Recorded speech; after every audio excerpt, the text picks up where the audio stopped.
Delegation of Bangladesh Puja Celebration Council pays courtesy call on Prime Minister Tariq Rahman.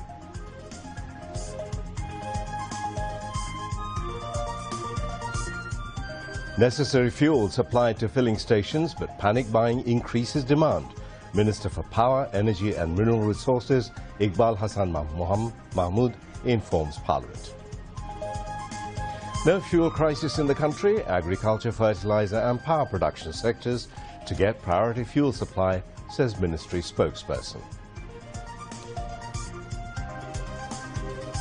Measles vaccination program begins in all upazilas from Sunday. Children being infected due to lack of necessary immunity, experts opine.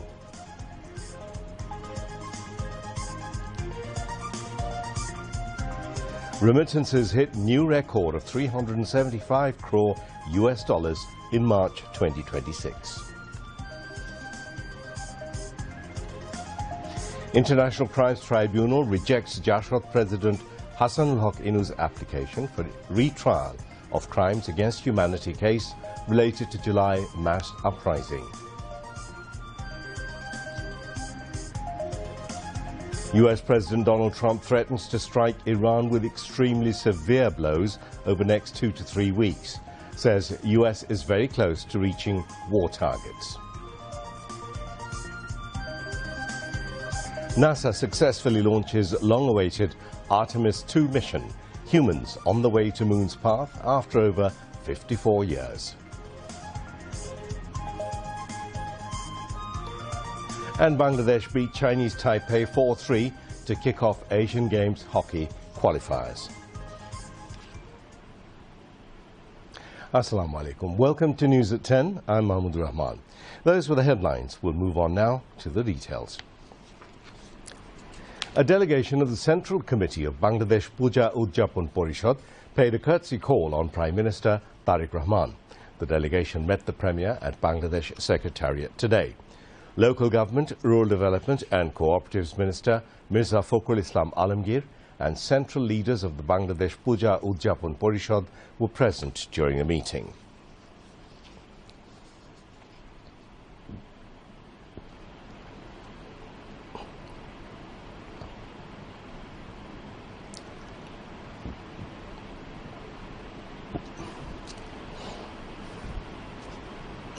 Power, Energy and Mineral Resources Minister Iqbal Hassan Mahmood has said adequate oil is being supplied to the petrol pumps daily.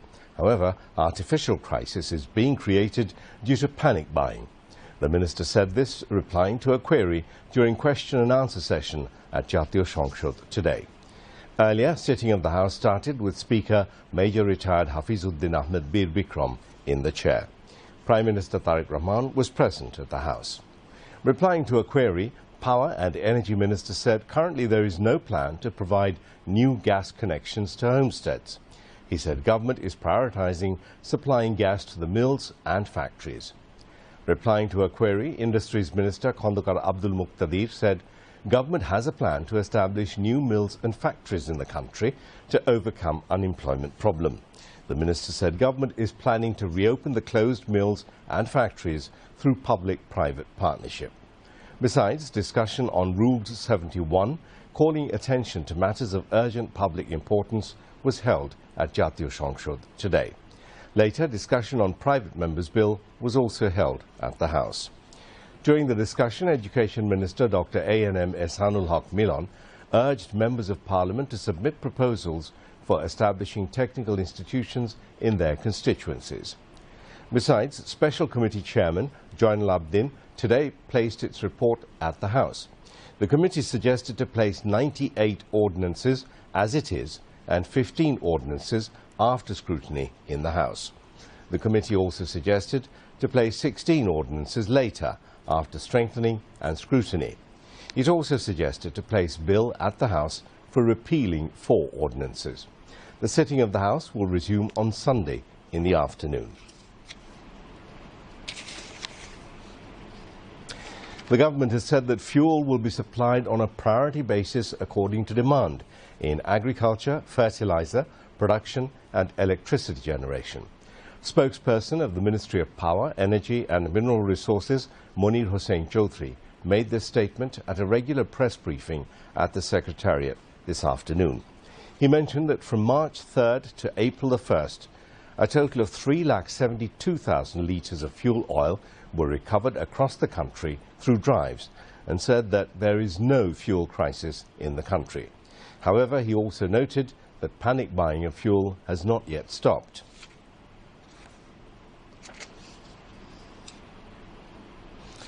Health Minister Sardar Mohammad Sakhawat Hussain has announced that an emergency vaccination campaign will begin nationwide from Sunday to combat the measles outbreak. He said children aged between 6 months and 10 years will be vaccinated against measles starting Sunday. Routine immunization under the extended program on immunization will also continue alongside the campaign. The Health Minister added that the vaccination campaign will be carried out across all districts and upazilas, including the capital. The government has also taken steps to procure 21.9 million doses of vaccines. Meanwhile, to ensure the vaccination campaign success, all leave for health sector officials and staff at the field level has already been cancelled. Experts have advised that even those who have previously received the measles vaccine should be vaccinated again. They further said that if children show symptoms such as rash, high fever, cough, breathing difficulties, diarrhea or red eyes, parents should not panic and rush to the nearby hospital.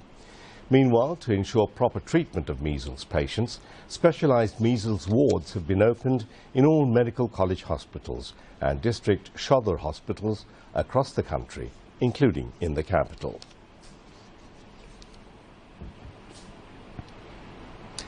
Measles infections continue to rise across the country. Children are the most affected as the disease is spreading rapidly among them. Health experts have identified 6 major reasons behind the surge, including gaps in vaccination programs, lack of proper nutrition, delayed diagnosis, and limited awareness about the disease. They also noted that weakened immunity makes children more vulnerable to infection. Doctors said measles commonly presents with symptoms such as high fever, red skin rashes, red eyes, runny nose, cough, and general weakness. Shishu Hospital Acting Director Professor Dr. Riaz Mubarak advised that infected individuals should be kept in isolation and proper hygiene must be maintained. He also emphasized the importance of providing nutritious food to patients. Riaz Mubarak urged parents to seek immediate medical attention if children develop fever along with measles symptoms. He said the Directorate General of Health Services has already launched a vaccination campaign to control the outbreak. Dr. Riaz Mubarak also called on parents to be more aware and proactive in preventing the disease. Experts stressed that measles is a preventable disease and effective vaccination along with increased awareness can ensure protection from infection. Since independence, Bangladesh has reached a new milestone by recording the highest ever remittance inflow in a single month. In the recently concluded month of March, expatriates sent $3.75 billion to the country. Never before in the country's history has such a large amount of foreign currency been received in a single month. The remarkable information was revealed in the latest statistics published by the Bangladesh Bank on April the 1st. Previously, the highest remittance record was set in March of last year, when $3.29 billion were received. A positive trend in remittance inflow had been observed since the beginning of March, mainly centered around the holy month of Ramadan and Eid al-Fitr. According to analysts, favorable working conditions in oil-rich Middle Eastern countries and relatively stable living costs have helped expatriates maintain their ability to send money. As well as with the decline in illegal hundi transactions, remittance through banking and other legal channels has increased significantly. Although receiving around $3 billion in remittance per month is now considered normal, experts believe that maintaining this trend in the long term may be quite challenging. The International Crimes Tribunal too has rejected an application seeking a re-investigation into the case against Jarrah President and former Minister Hassanul Haq Inu over allegations of crimes against humanity during the July mass uprising.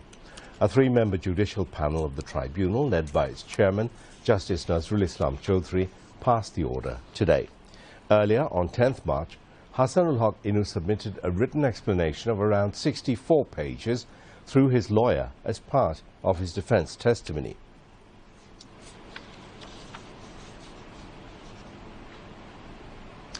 On now to international news. US President Donald Trump says his core objectives are nearing completion in Iran. He said this while addressing the nation from the White House.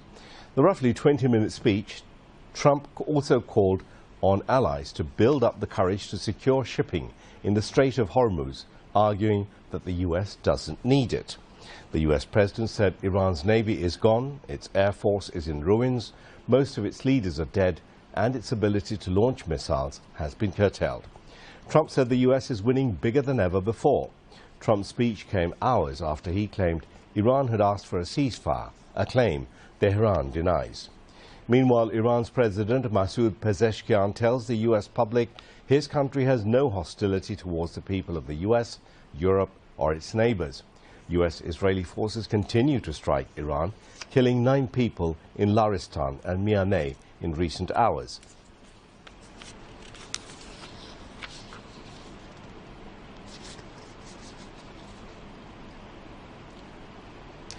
Since the start of the war with Lebanon and Iran, 10 Israeli soldiers have been killed and 309 injured, according to the Israeli military. Among them, 48 Israeli army officers and soldiers were wounded in the past 24 hours during fighting in southern Lebanon. Earlier on Wednesday, the Lebanese armed group Hezbollah claimed that it had carried out a series of attacks targeting members of the Israeli military and their positions. Meanwhile, Lebanon's Ministry of Health reported that since March the 2nd, at least 1,318 people have been killed and 3,935 injured in Israeli attacks in Lebanon. Currently, intense fighting is taking place in southern Lebanon between Israeli forces and Hezbollah fighters. The Israeli military is attempting to expand what it calls a security zone there. A magnitude 7.4 earthquake has hit the northern Molucca Sea off the coast of the city of Ternate in eastern Indonesia, killing at least 1 person and triggering a tsunami warning that was subsequently lifted. The United States Geological Survey said Thursday's quake, which was initially recorded at a magnitude of 7.8, struck at a depth of 35 kilometers. The epicenter of the earthquake was about 120 kilometers from Ternate, in Indonesia's North Maluku province. Local authorities in some cities, such as Ternate and Tidore, were urged to prepare citizens for evacuation, while news channel Metro TV broadcast images of damaged buildings.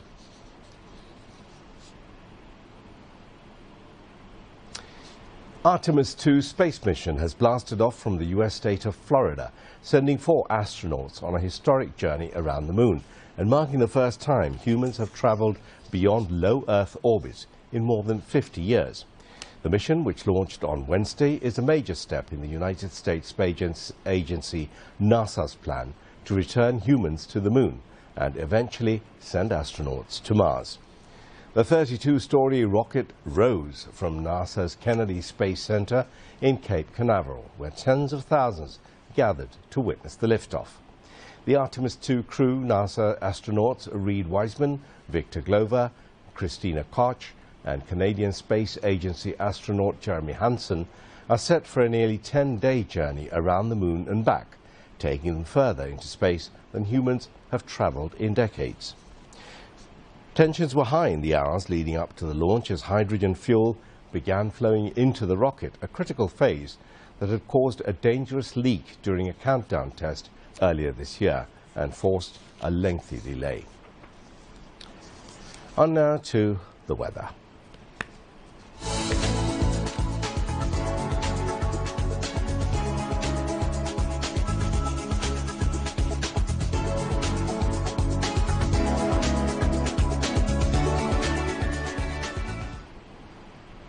The Met Office, in its weather forecast till 6 p.m. tomorrow, said rain or thunder showers accompanied by temporary gusty wind and lightning flashes is likely to occur at 1 or 2 places over Dhaka, Mymensingh, Chattogram and Sylhet divisions. Besides, weather may remain mainly dry with temporary partly cloudy sky elsewhere over the country. Night and day temperature may rise slightly over the country. Maximum temperature of country was recorded 38.5 degrees Celsius at Chuadanga, and minimum temperature was recorded 19.7 degrees Celsius at Tetulia in 24 hours since 6 p.m. yesterday. Now sports news.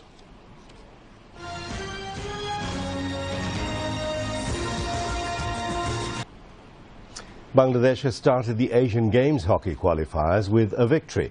In an exciting match, the red-green representative secured full points by defeating Chinese Taipei 4-3. Bangladesh fell behind after conceding a goal at the very beginning of the match at the Royal Thai Air Force ground in Bangkok. In the 15th minute of the match, Bangladesh levelled the score through Ashraful Islam. Ashraful scored another goal for Bangladesh in the 22nd minute, and Amirul Islam scored the third one for the team. Deen Islam increased the gap to 4-1 in the final moments of the match. But Taipei made the contest exciting by scoring two dramatic goals. However, at the end, Bangladesh left the field with a hard-fought 4-3 victory. With this, Bangladesh maintains a record of 4 consecutive wins against Chinese Taipei. To wind up the bulletin, a look again at the headlines. Delegation of Bangladesh Puja Celebration Council pays courtesy call on Prime Minister Tariq Rahman.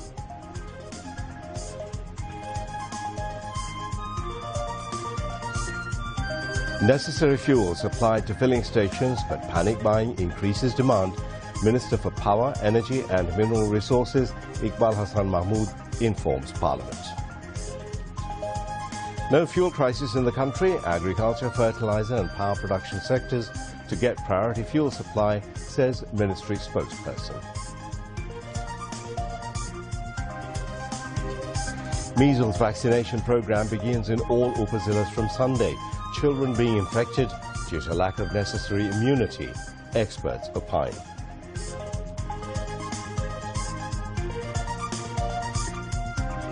Remittances hit new record of 375 crore US dollars in March 2026. International Crimes Tribunal rejects Jashrot President Hassanul Haq Inu's application for retrial of crimes against humanity case related to July mass uprising.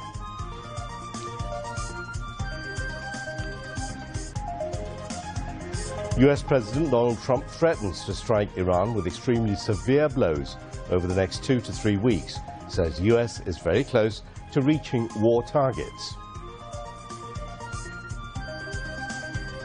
NASA successfully launches long-awaited Artemis 2 mission, humans on the way to Moon's path after over 54 years.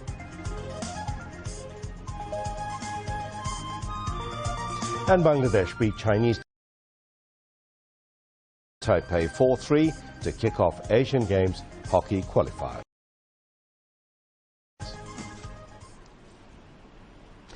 And that's all from the newsroom for now. Thank you for being with us. If you can, please do join us for our next bulletin, which is at 11 p.m. in Bangla. Until